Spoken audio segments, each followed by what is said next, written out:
분양계약을 했는데 입주가 지연된다면 어떻게 하시겠습니까? 계약을 해지하고 돈을 돌려받을 수 있을까요? 단순히 판결만 받아도 끝이 아닙니다. 돈을 실제로 회수하는 것이 진짜 승소죠. 이번 사례에서는 입주 지연 3개월 이상으로 계약을 해지하고 판결금과 위약금을 단 이틀 만에 전부 회수했습니다. 이 모든 비결 끝까지 보시면 답을 찾으실 수 있을 겁니다.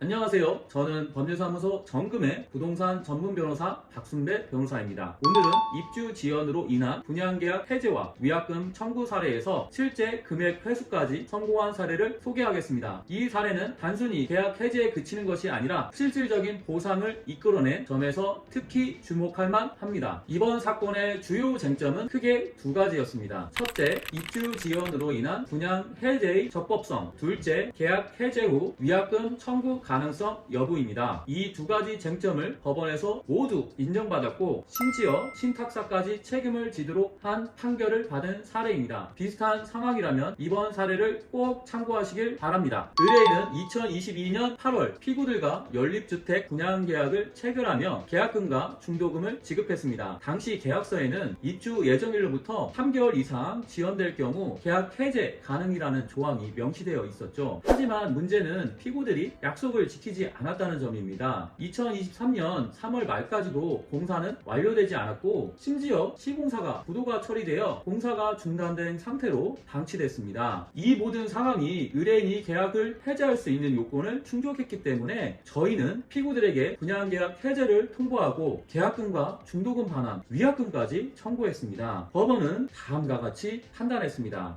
계약 해제는 적법하다. 계약서에 명시된 조건에 따라 입주 예정일부터 3개월 이상 지연된 경우 계약 해제가 가능하다는 점을 인정했습니다. 위약금 지급 의무가 있다. 계약서 제4조 제3항에 따라 공급대금 총액의 5%를 위약금으로 지급해야 한다는 점을 법원에서 재확인했습니다. 신탁사의 책임도 인정됐다. 피고 신탁사는 단순히 신탁 사무만 수행했다고 주장했지만 법원은 이를 받아들이지 않았고 신탁사도 계약과 관련된 책임을 져야 한다고 판결했습니다. 이 판결은 단순히 의뢰인의 승소를 넘어 법적으로 신탁사의 책임까지 확대시킨 중요한 사례입니다. 여기서 중요한 건 승소 판결 후 가집행을 통해 실제로 돈을 회수했다는 점입니다. 판결문이 송달된 지 2일 만에 피고의 은행 계좌를 압류하고 추심 명령을 받아냈습니다. 압류된 계좌로 인해 피고 신탁사는 큰 압박을 받았고 결국 의뢰인에게 판결금 전액을 입금했습니다. 이로써 판결금, 원금, 이자, 심지어 채권 압류 비용까지 전부 회수할 수 있었습니다. 덕분에 의뢰인은 항소심 진행 중에도 금전적 손실 없이 소송을 이어가고 계십니다. 오늘 사례를 통해 배울 수 있는 교훈은 분명합니다. 입주 지연 시 계약 해제가 가능합니다. 계약서에 명시된 권리를 적극적으로 활용하세요. 위약금 청구도 가능합니다. 단순 계약 해제로 끝나지 말고 계약서에 명시된 보상 조항을 활용하세요. 신탁사의 책임도 물을 수 있습니다. 신탁사가 책임을 회피하려고 해도 법적으로 책임을 인정받을 수 있습니다. 법적 절차를 믿고 전문가와 상의하면 이번 사례처럼 실질적인 결과를 얻을 수 있습니다. 분양계약 철회나 청약 철회를 고민 중이신가요? 저희 법률사무소 정금의 분양계약 철회 대행 서비스는 총무팀을 통해 내용증명 작성부터 송달 후 발생하는 법적 문제까지 꼼꼼히 해결해 드립니다. 반드시 14일 이내에 신청해야 유리한 결과를 얻을 수 있습니다. 고정 댓글과 설명란에 신청 링크를 남겨두었으니 지금 바로 확인하시고 상담 받아보세요. 오늘 영상이 도움이 되셨다면 구독과 좋아요, 알림 설정까지 꼭 부탁드립니다. 법률사무소 정금이 여러분의 든든한 법적 파트너가 되겠습니다. 감사합니다.